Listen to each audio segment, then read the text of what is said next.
right, Shelby and Christian Bird are the founders of For Belle's Sake Rescue and Rehabilitation, and they are joining us via Zoom. Shelby and Christian, can you hear us? Yes. There they are. Good morning. Good morning. So let's start out by explaining For Belle's Sake, the name, how it got. Who is Belle to start with?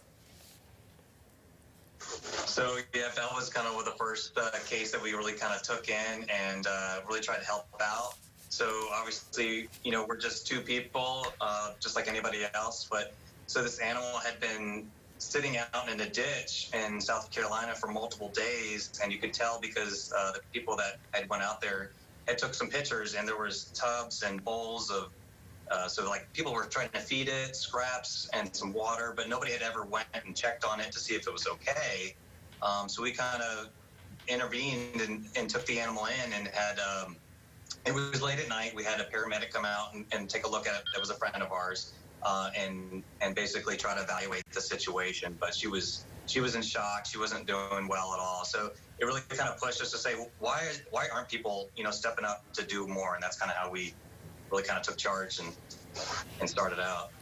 Well, you really have stepped up. You, too, do great work caring for more than 50 cats and dogs. You both also work full-time, and you're both military and sometimes deployed.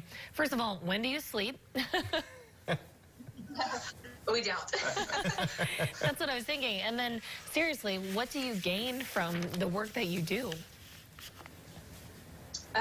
Well, I wouldn't say we necessarily gain anything. For us, it's more everybody can do their part, and this is our part. So we're both compassionate about animals, and we want to raise our children in that way and in that manner. And we believe that we've kind of been gifted with the skills and the ability to do so. So we do it. I will say that it is very rewarding, though. I mean, like seeing an animal come from like an under-socialized environment and become part of a family, and people just love the animal. It really is a good feeling. And you've been so gracious to give 3 tips of what people can expect if they do adopt a cat or a dog. Let's go through those 3 tips now. First off, what is the rule of 3, as you call it? Okay, so the rule of 3 is an excellent guideline, and a lot of times we get inquiries or requests for assistance with somebody that's having difficulty getting their animal associated into the home, and often it's just a misunderstanding of this rule of 3. And if you follow these guidelines, it makes integration of a new pet into your household more successful and much easier on everyone involved. So the rule of 3 is 3 days to decompress, 3 weeks to start to know your routine, and 3 months to feel at home. So for short, we call it 3 days, 3 weeks, 3 months. When it comes to 3 days to decompress, the behaviors that you can look for in an animal that's just had their entire life flipped upside down in a new environment with a new family is they might be feeling overwhelmed, scared and unsure, not comfortable enough to be themselves, and they may not even seem like the animal that you initially met. And that's normal, and that's okay. We also caution people that they might not want to eat or drink. They're stressed out. They might be shut down or withdrawn and hiding, or they might go the polar opposite and start testing boundaries, chewing on things, being pushy, kind of seeing where do I fit into this picture. And those behaviors are all very, very normal for the first 3 days. Then we kind of roll into that 3-week point where they should start to know their routine. So starting to settle in, feeling a little bit more comfortable, realizing that this could really be my forever home, figuring out that environment and the routine and what you expect from them. And they may start kind of showing their personality a little bit more and letting their guard down, which is the really exciting part, I think, for us to see and us to hear back from adopters is like, oh, they feel safe.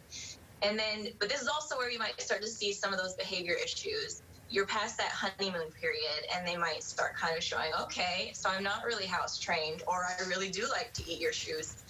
So you might start to see some of those things there as well. And then at that 3-month point is when you will finally get to see them comfortable. They might lay down with their belly up, which means that they're exposed and they feel safe.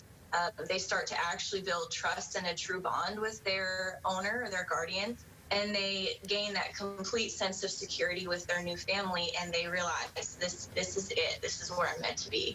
And that's the best part right there. Shelby and Christian, you are doing such great work, and you're giving great advice to people who not only want the cute puppies and kitties, but also giving them advice on what to expect. Thank you so much for what you're doing. If you would like to donate time or money to foster a pet or adopt a pet, check out forbellsake.org or search for Belle's Sake on Facebook. Thank you so much for being with us today. Yes, thank